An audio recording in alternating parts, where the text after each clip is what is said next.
Essential medicine list ये एक ऐसा लिस्ट होता है जिसके अंदर इम्पोर्टेंट मेडिसिन मौजूद होते हैं और ये मेडिसिन पॉपुलेशन के लिए यानी कि जनसंख्या के लिए काफी ज्यादा जरूरी होते हैं। Medicine are defined as the medicine that satisfy the priority health care need of the population.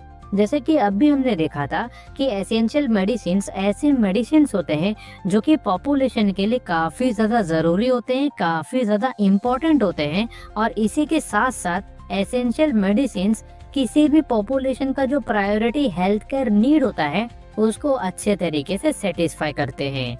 Essential medicine list को बनाने के लिए 3 चीजों का ध्यान रखना पड़ता है।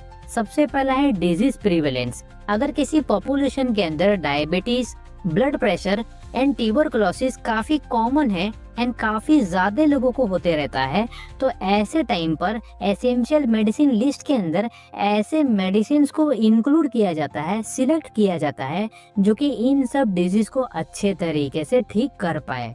दूसरा है proven effectiveness and safety. Essential medicine list के अंदर ऐसे मेडिसिन को सिलेक्ट किया जाता है जो कि इफेक्टिव हो एंड सेफ हो। तीसरा है affordability and cost effectiveness. Essential medicine list के अंदर उन मेडिसिन को सिलेक्ट किया जाता है जिनका कॉस्ट काफी कम हो एंड कॉमन पॉपुलेशन या फिर कोई भी इंसान उसको अच्छे तरीके से आसानी से अफोर्ड कर पाए। वर्ल्ड हेल्थ ऑर्गेनाइजेशन यानी कि WHO हर 2 साल में एक बार model list of essential medicine को प्रिपेयर करते हैं। अगर हम बात करें इंडिया की, तो इंडिया के अंदर national list of essential medicine होता है जिसको ministry of health and family welfare prepare करते हैं। Latest national list of essential medicine 2022 में रिलीज हुआ था और इसके अंदर 384 इम्पोर्टेंट ड्रग्स को इंक्लूड किया गया था। अगर किसी पॉपुलेशन के अंदर से हमें न्यू डेटा, न्यू रिसर्च या फिर बेटर ट्रीटमेंट ऑप्शन मिलता है या फिर उस पॉपुलेशन के अंदर जो डिजीज है उस डिजीज का पैटर्न चेंज होने लगता है, तो इसको ध्यान रखते हुए एसेंशियल मेडिसिन लिस्ट को बार बार अपडेट किया जाता है। सो ये तो था एक छोटा सा introduction about essential medicine list. Hope आपको अच्छे तरीके से समझ गया होगा। इसके बाद हम factor considered for selection of essential medicine के बारे में समझ लेते हैं, यानी कि एसेंशियल मेडिसिन को सिलेक्ट करते टाइम कौन कौन से फैक्टर को कंसिडर करना चाहिए, कौन कौन से चीजों का ध्यान रखना चाहिए, इसके बारे में डिटेल में समझ लेते हैं। सबसे पहला है the medicine should treat a disease that is common in the population. ऐसे मेडिसिन को सिलेक्ट करना चाहिए जो कि पॉपुलेशन के अंदर जो कॉमन डिजीज होते हैं उनको अच्छे तरीके से ठीक कर पाए, अच्छे तरीके से ट्रीट कर पाए। It should be effective, safe and cost effective for complete treatment. ऐसे मेडिसिन को सिलेक्ट करना चाहिए जो कि इफेक्टिव हो, सेफ हो और साथ ही साथ इन मेडिसिन का जो कॉस्ट होता है, जो प्राइस होता है, वो भी काफी ज्यादा कम हो कंप्लीट ट्रीटमेंट के लिए। It must follow the standard treatment guideline. ऐसे मेडिसिन को सिलेक्ट करना चाहिए जो कि स्टैंडर्ड ट्रीटमेंट गाइडलाइंस को फॉलो करता हो। It should match the level of available health care facility. ऐसे मेडिसिन को हमें सिलेक्ट करना चाहिए जो कि अवेलेबल हेल्थ केयर फैसिलिटी को मैच कर सके, यानी कि ऐसा हमें मेडिसिन सिलेक्ट करना चाहिए जो कि बड़े हॉस्पिटल हो या फिर छोटा हॉस्पिटल हो, गांव हो या फिर शहर हो, इन सब जगह पर वो मेडिसिन हम अच्छे तरीके से यूज कर सके। It should be usable by trained health care staff. ऐसे मेडिसिन को सिलेक्ट करना चाहिए जो कि कोई भी ट्रेन्ड हेल्थ केयर स्टाफ यानी कि कोई भी डॉक्टर, फार्मासिस्ट या फिर नर्स उस मेडिसिन को अच्छे तरीके से यूज कर पाए। The medicine should be locally available.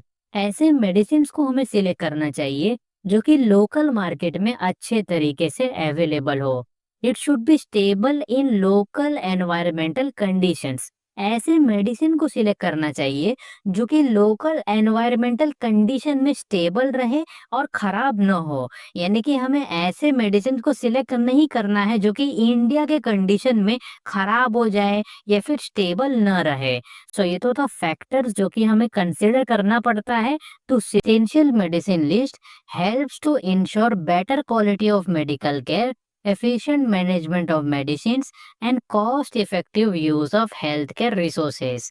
Essential medicine list की वजह से पेशेंट को अच्छे क्वालिटी का मेडिकल ट्रीटमेंट मिलता है, मेडिसिन का सही तरीके से मैनेजमेंट हो पाता है और इसी की वजह से हेल्थ केयर में यानी कि ट्रीटमेंट के दौरान जो खर्चा होता है वो काफी कम होता है, काफी मिनिमम होता है। Essential medicine list positively impact the availability of essential medicines and promote their rational and appropriate use. Essential medicine list की वजह से जो एसेंशियल मेडिसिन होते हैं यानी कि जो इम्पोर्टेंट मेडिसिन होते हैं इनकी अवेलेबिलिटी काफ़ी ज़्यादा बढ़ जाती है, यानी कि फार्मेसी पर या फिर हॉस्पिटल्स के अंदर ये सब मेडिसिन हमें अच्छे तरीके से अवेलेबल होते हुए दिखाई देते हैं और इसी के वजह से जो भी मेडिसिन का यूज है वो सही तरीके से रैशनल तरीके से हो पाता है।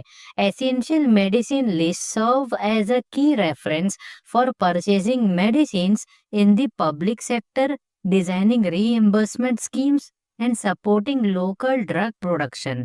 एसेंशियल मेडिसिन लिस्ट एक रेफरेंस की तरह काम करता है जब गवर्नमेंट को मेडिसिन पब्लिक सेक्टर में या फिर गवर्नमेंट हॉस्पिटल के अंदर परचेज करना हो या फिर किसी स्कीम को हमें बनाना हो, तो इस टाइम पर एसेंशियल मेडिसिन लिस्ट एक रेफरेंस की तरह अच्छे तरीके से काम करता है।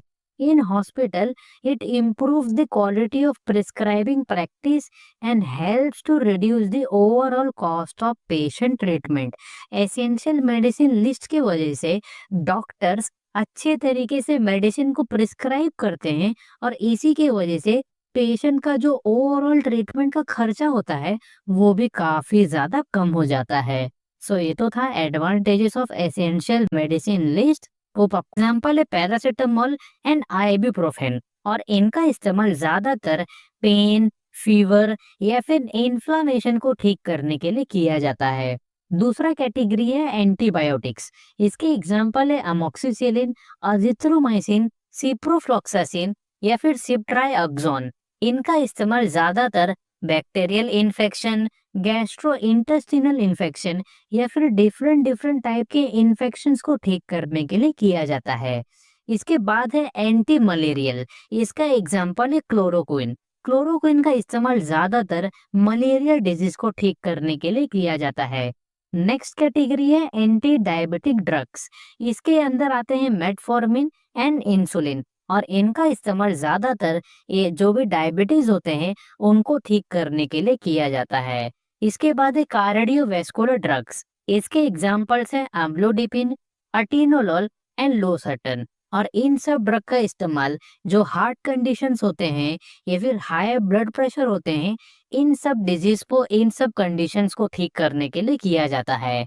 इसके बाद है गैस्ट्रो इंटेस्टिनल ड्रग्स। इसके एग्जांपल है पेंटोप्राजोल, ऑन्डेंसेट्रॉन एंड ओआरएस और इन सब ड्रग का इस्तेमाल acidity, ulcer, nausea, vomiting and dehydration को ठीक करने के लिए किया जाता है। नेक्स्ट कैटेगरी है विटामिन एंड मिनरल्स। इसके अंदर आते हैं iron, folic acid and vitamin A.